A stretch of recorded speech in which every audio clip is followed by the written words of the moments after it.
Have you ever stopped to think that for years we watched Dragon Ball without realizing that Piccolo was incomplete? Hold on. Let me explain. You know that Piccolo we met back at the World Martial Arts Tournament? The guy who wanted to destroy Goku and take over the world? He was only half of something much bigger, a shadow of what he could have been. And this isn't me being dramatic. It's literally what happened. Close your eyes for a second and put yourself in Piccolo's shoes. You're born from an egg spat out by a dying demon. You grow up alone, no father, no master, no one. Your only inheritance is hatred. Your only purpose is revenge. You spend years training, planning, living for one single moment to destroy Goku, and then you fail. But the worst part isn't the defeat. The worst part is that somewhere along this journey, something changes inside you. A kid named Gohan shows up in your life, and suddenly all that hatred starts making less sense. You discover you're capable of protecting, of sacrificing yourself, of loving. And then you find out there's another part of you out there, a part you were taught to hate from the very first second of your existence. Kami, the guardian of Earth, good side that was separated from the original Namekian so he could take on the role of the planet as protector. While Piccolo Damo kept all the evil, Kami kept the wisdom, and the two existed for centuries as irreconcilable opposites, light and shadow, good and evil, divided forever. But life isn't that simple, is it? When the androids appear, when the threat of Cell becomes real, the Piccolo we know is no longer that power-hungry demon. He's the guy who died protecting Gohan, the warrior who trained in the other world, the strategist who fights alongside his former enemies, and yet he knows he's not strong enough.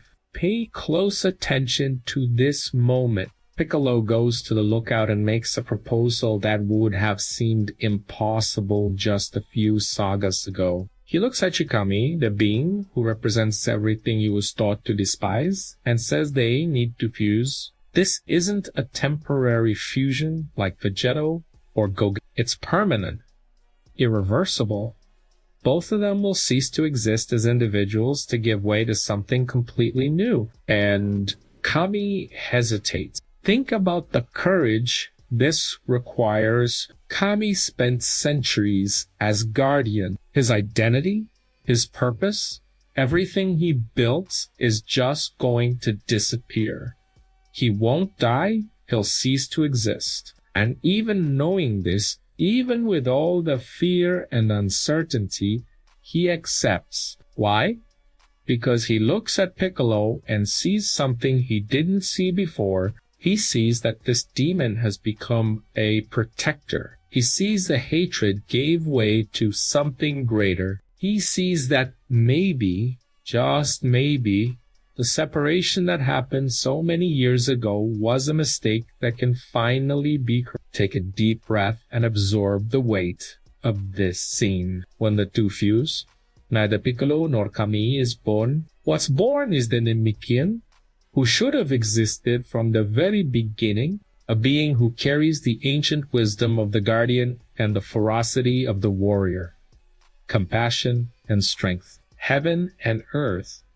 And the result, the Piccolo who emerges from this fusion is absurdly powerful. He fights Android 17 as an equal, the same 17 who humiliated these. For a few glorious episodes, Piccolo becomes relevant again in a way we hadn't seen since the Frieza saga. But the most beautiful part isn't the most beautiful part is what it represents in his journey as a character. Piccolo spent his entire life carrying a void he didn't even know existed. He was born incomplete, fragmented, and thought hatred was the answer to fill that hole. But hatred never fills anything, it only digs deeper. The fusion with Kami wasn't just a technique to get strong. It was Piccolo finally becoming whole, accepting all the parts of himself, including the ones he was conditioned to reject.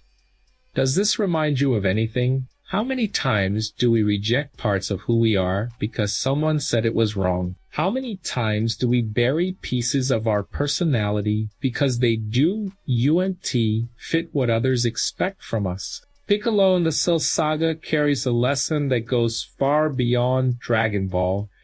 He shows that real growth sometimes means reconciling opposites, embracing contradictions, accepting that you can be the villain of one story and the hero of another, and that both things are part of who you are. And there's one more thing that few people talk about. When Piccolo fuses with Kami, he inherits more than power. He inherits memories.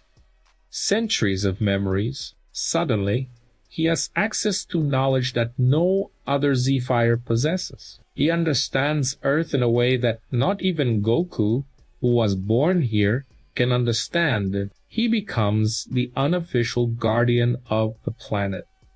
See how this changes everything? The guy who wanted to destroy Earth is now one of its greatest protectors. Not out of obligation, not by accident, by choice, because he finally understood who he really is. And maybe that's why Piccolo was never the same after this saga. Yes, in terms of power, he fell behind as the Saiyans evolved, but in terms of character, presence, and narrative importance, he solidified himself as one of the pillars of the group.